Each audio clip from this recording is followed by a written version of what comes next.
আরে আরে আরে, এ কি দেখছি আমি! আজ রতন বেটা এখনো মাছ বিক্রি করতে আসেনি। তার মানে আজ আমি একাই মাছ বিক্রি করব। আজ আজ সব মাছ একেবারে দ্বিগুণ দামে বিক্রি করব। খা বাবা, পেট ভরে ভাত খা। আজ তোর প্রিয় হাঁসের মাংস রান্না করেছি। মা, আজ হাঁসের মাংস রান্নাটা খুবই মজা হয়েছে। বাবাকে বাড়িতে এখন থেকে মাংস আনতে বলবে, আমি মাংস দিয়ে পেট ভরে ভাত খেতে পারি। ঠিক আছে বাবা, এখন জলদি মাংসগুলো খেয়ে নে তো। আরে এই রবি, খেলতে যাবি না? বারে টুম্পা, মা হাঁসের মাংস রান্না করেছে, এই মাংস না খেয়ে আমি কোথাও যাব না। আরে এই হতচ্ছাড়ি, বলি সকাল সকাল কি তোর খেয়ে দে কাজ নেই যে সকাল সকাল খেলতে চলে এসেছিস? যা বলছি। এখনই যাচ্ছি কাকিমা।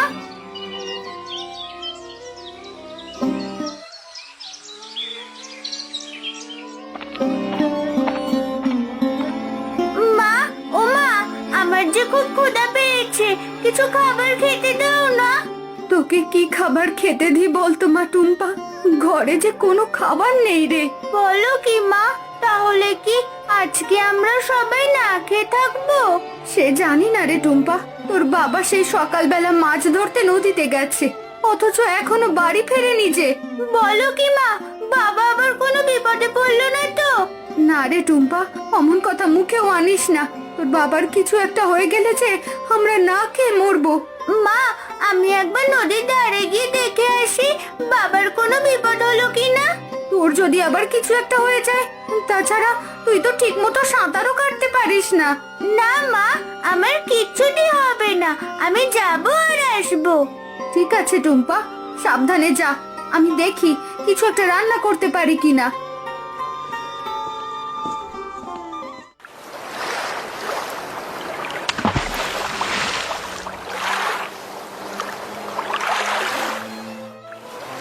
যাক বাবা, একটু কষ্ট হলেও আজকে বেশ কিছু মাছ পেয়েছি। এদিকে বেলাও তো পড়ে গেছে, তাড়াতাড়ি মাছগুলো নিয়ে বাজারে যেতে হবে। বাজারে লোক থাকতে থাকতে মাছ বিক্রি করতে হবে, তা না হলে যে বাজার করে বাড়িতে নিয়ে যেতে পারবো না।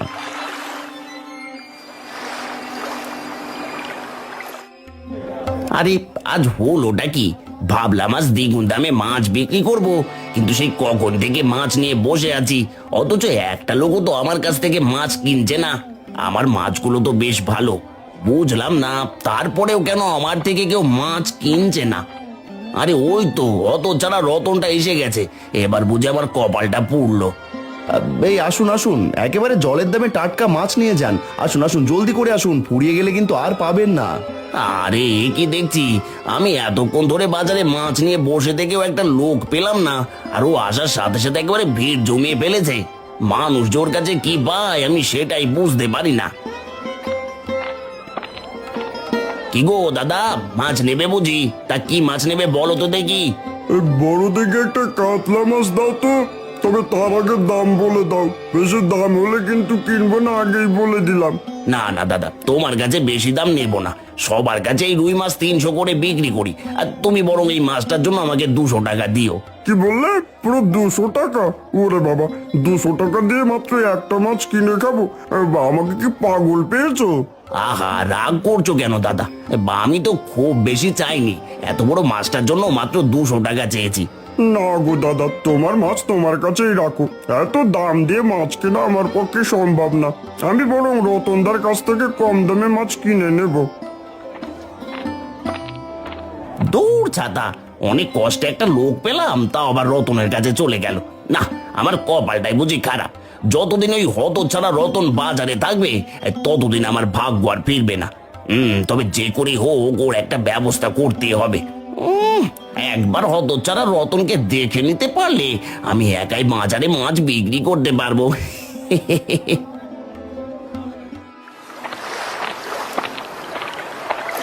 কোথায় আছো? আমাকে সাহায্য করো, আমি যে একেবারেই হাঁটতে পারছি না। দয়া করে কেউ আমাকে বাঁচাও। আরে একে, এই রাজহাঁসটা তো দেখছি কথা বলতে পারে।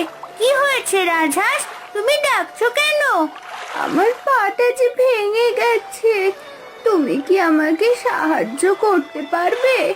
যদি তুমি আমাকে সাহায্য করো তাহলে আমিও তোমাকে সাহায্য করব। তোমার পা ঠিক করতে হবে, তাই তো?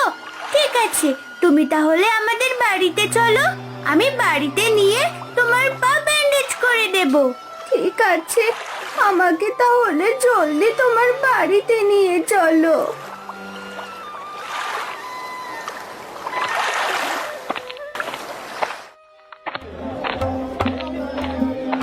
কি গো রতন দাদা, আজকে মনে হচ্ছে বেশ তাজা মাছ নিয়ে এসেছো। হ্যাঁ গো দাদা, আজ সকালে ভোরে নদীতে মাছ ধরতে নেমেছি, এই জন্য বেশ ভালো ভালো কিছু মাছ জালে উঠে এসেছে। হ্যাঁ, তা তো দেখতেই পাচ্ছি। কানাই দাদার কাছে গেলাম কিন্তু মাছ কিনতে পারলাম না। সে কি কথা, কানাইয়ের কাছে তো অনেকগুলো মাছ আছে, আর ওর মাছগুলো তো বেশ টাটকা আর তাজা, তাহলে তুমি কিনতে পারলে না কেন? কি করে মাছ কিনবো বলো তো দাদা? একটা মাছের দাম 200 টাকা চাইলো, সেই মাছ আমি কি করে কিনি বলো তো? বলো কি, একটা মাছের দাম পুরো 200 টাকা? সে আর বলছি কি, পুরো 200 টাকায় মাছ কেনার সাধ্য গ্রামে কারো আছে নাকি? হ্যাঁ, তা অবশ্য তুমি ঠিক বলেছ, এত টাকা দিয়ে মাছ কিনে খাওয়ার সাধ্য তো সবার হয় না। হ্যাঁ গো দাদা, তাই তো তোমার কাছে চলে এলাম। এই তুমি আমাকে কম দামের ভিতর একটা ভালো মাছ দাও দেখি। ঠিক আছে, তুমি তাহলে এই কাতলা মাছটা নাও। মাছটা যেমন বড় তেমন খেতেও সুস্বাদু হবে, দাম মাত্র 100 টাকা। ঠিক আছে, এটাই দাও।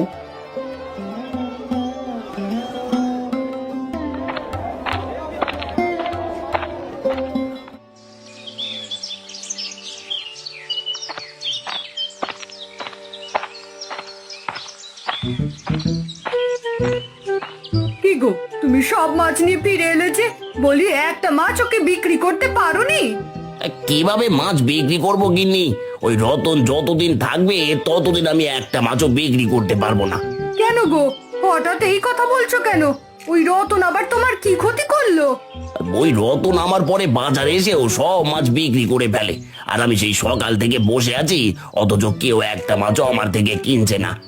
বলো কি? এভাবে চললে তো আমরা না খেতে পেয়ে মরবো। ওগো, তুমি এখনই এর একটা ব্যবস্থা করো।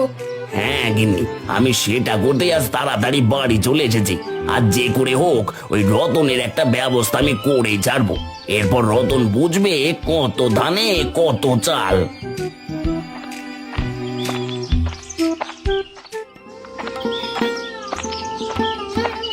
আরে, এ কি? তুই কার রাজহাঁস আবার চুরি করে নিয়ে এসেছিস? না না মা, আমি কারো হাঁস চুরি করিনি। এই হাঁসটাকে আমি নদীর পাড়ে পেয়েছি। হাঁসটার পায়ে আঘাত পেয়েছে, তাকে ব্যান্ডেজ করে দিতে হবে। আরে, তাই তো দেখতে পাচ্ছি রে টুম্পা। চল, জলদি করে হাঁসটাকে ঘরে নিয়ে চল। হ্যাঁ মা, আমি এখনই যাচ্ছি।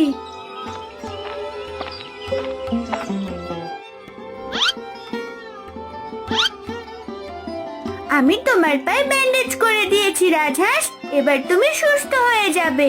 তোমাকে অনেক ধন্যবাদ টুম্পা, তুমি আজ আমার জীবন বাঁচিয়েছো।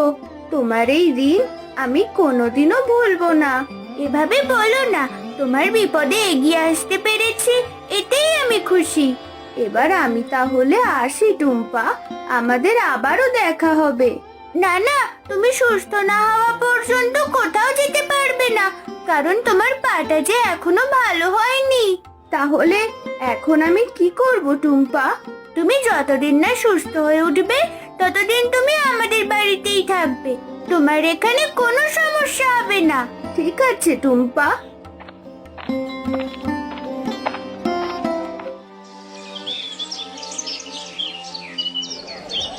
যাক বাবা, সবগুলো মাছ বিক্রি করতে খুব বেশি সময় লাগলো না।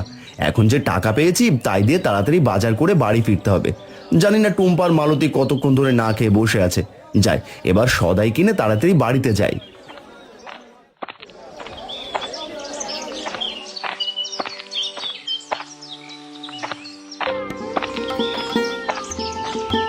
কই গো গিন্নি, কোথায় গেলে সবাই? এই তাড়াতাড়ি বাইরে এসো, বাজার নিয়ে এসেছি। ওগো, তুমি সেই সকালবেলা বেরিয়েছো, আর এই বুঝি তোমার আসার সময় হলো? বলি, আজ এত সময় লাগলো কেন? কোনো বিপদে পড়োনি তো? কি করব বলো, মাছ ধরতে ধরতে অনেক সময় লেগে গেল। তারপর সেই মাছ বিক্রি করতে আরো সময় চলে গেল। শেষে সব মাছ বিক্রি করে সদাই নিয়ে বাড়ি এলাম। এবার জলদি করে রান্না করে ফেলো তো। ঠিক আছে, তুমি বাজারটা ওখানেই রেখে দাও, আমি এখনই রান্না করতে যাচ্ছি। আচ্ছা গিন্নি।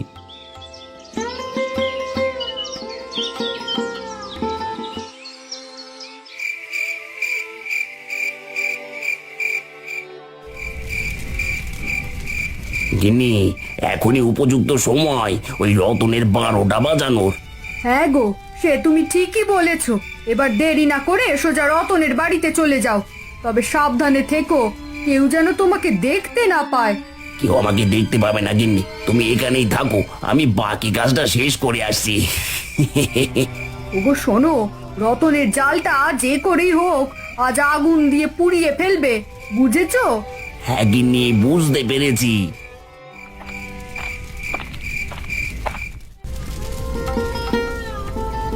আরে বা গিন্নি, আজ তোমার হাতের রান্নাটা তো বেশ মজা হয়েছে। হ্যাঁ গো, জানো আজ টুম্পা সারাদিন না খেয়েছিল, মেয়েটাকে যে একটু জলও খেতে দিতে পারিনি। কেন গিন্নি, ঘরে কি কোনো খাবার ছিল না? না গো, ঘরে কোনো চাল ডাল শাকসবজি কিছুই ছিল না, এমনকি আমার কাছে কোনো টাকাও ছিল না যে টুম্পাকে পাঠিয়ে কিছু কিনে আনবো।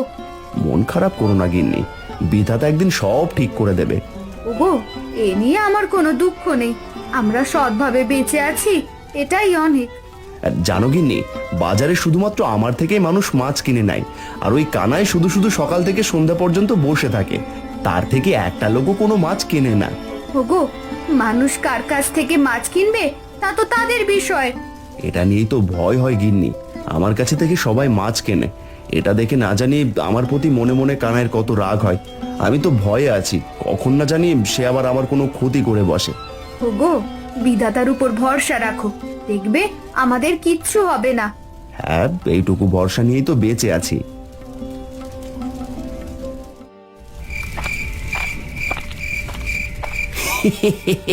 ওই তো রতনের মাছ ধরার জালটা দেখতে পাচ্ছি। ওই জালটা একবার পুড়িয়ে ফেললে ওই রতন আর কোনোদিনও মাছ ধরতে পারবে না। এতে করে আর কখনো মাছও বিক্রি করতে পারবে না। তখন আমি একা একা বেশি দামে মাছ বিক্রি করব।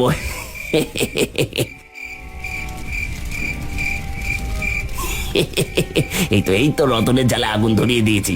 এখন থেকে আমি একাই বাজারে মাছ বিক্রি করব, আর সবাই দ্বিগুণ দামে আমার থেকে মাছ কিনবে।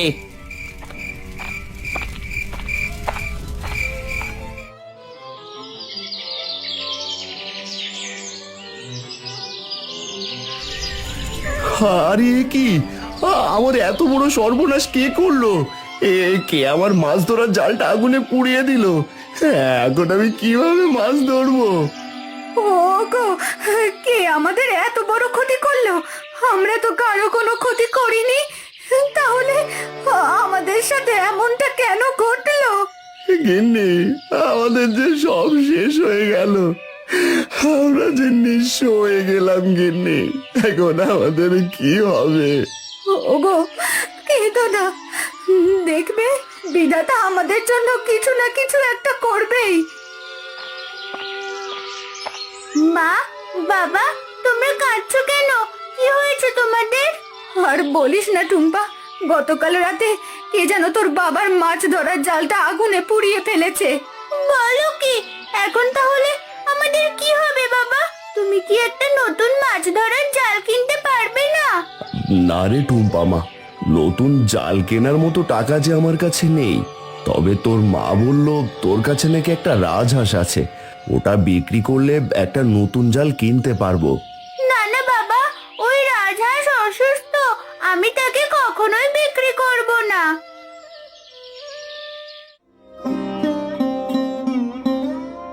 কি হয়েছে টুম্পা, তুমি কাঁদছো কেন? গতকাল রাতে আমার বাবার জালটা আগুনে পুড়ে গেছে।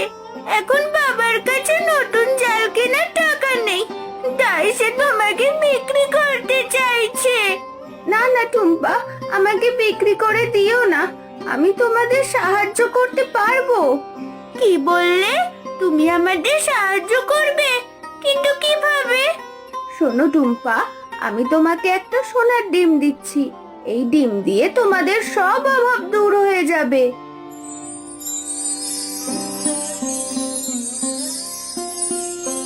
আরে, এ কি দেখছি আমি? এ তো সত্যি সত্যি সোনার ডিম। তুমি এখানেই থাকো, আমি বাবা মাকে দেখিয়ে আসছি।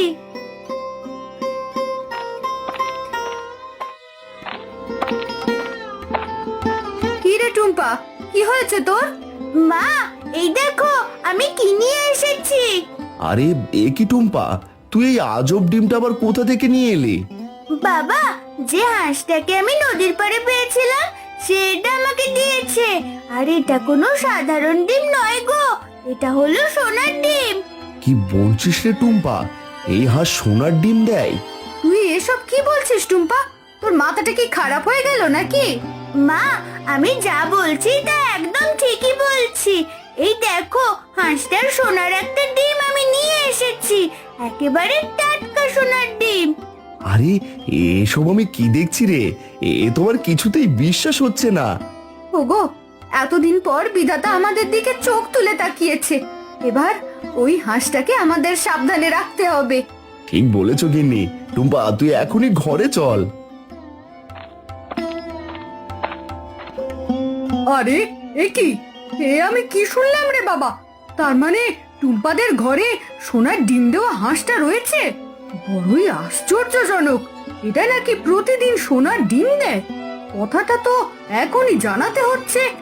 একবার যদি এই হাঁসটাকে আমরা নিয়ে যেতে পারি, তাহলে আর আমাদের মাছ বিক্রি করে খেতে হবে না।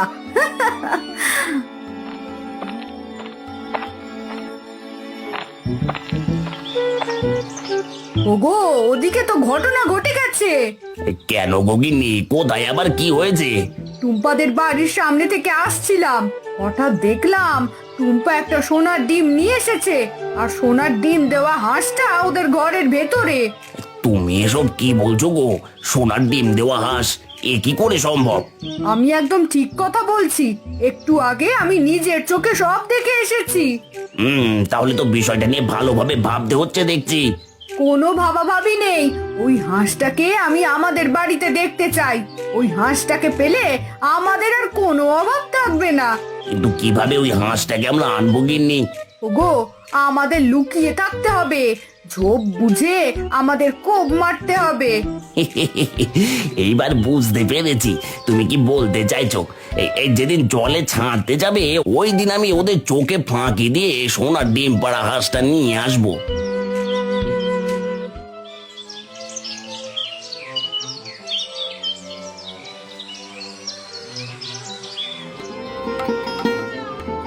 বাবা, হাঁসটা তো এখন বেশ সুস্থ হয়ে উঠেছে, এবার ওকে জলে ছেড়ে দিয়ে আসতে হবে। হ্যাঁ রে মা, তা তুই ঠিক কথাই বলেছিস। বাবা, চলো এবার আমরা হাঁসটাকে নদীর জলে ছেড়ে দিয়ে আসি। ওগো, সাবধানে ছেড়ো, যাতে অন্য কোনো লোক আমাদের হাঁসটাকে চুরি করে না নিয়ে যায়। মা, আর কেউ তো জানে না যে এই হাঁসটা সোনার ডিম দেয়, তাই এই হাঁসকেও চুরি করে নিয়ে যাবে না। ঠিক আছে, তোরা তাহলে এবার ওকে ছেড়ে দিয়ে আয়।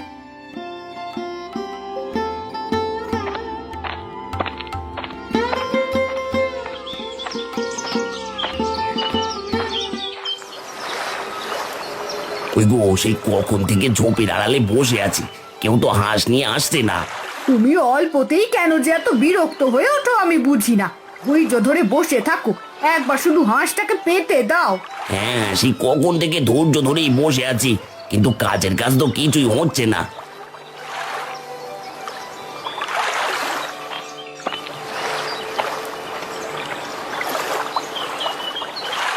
তুমি আমাদের অনেক বড় উপকার করেছো বন্ধু।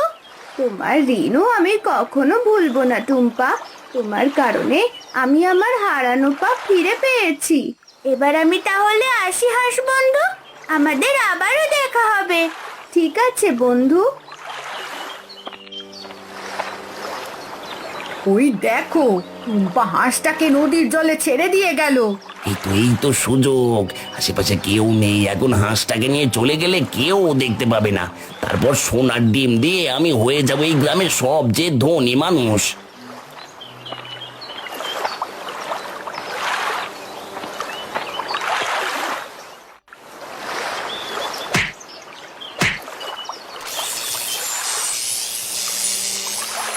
হায় হায়, আমার কি সর্বনাশ হয়ে গেল! মানুষটা যে আমার চোখের সামনে মাছ হয়ে গেল। দিল। এখন আমার কি হবে গো? আমি এখন কার সাথে থাকবো? এত লোভ করা আমার একদমই ঠিক হয়নি। হে বিধাতা, তুমি আমাকে ক্ষমা করে দাও।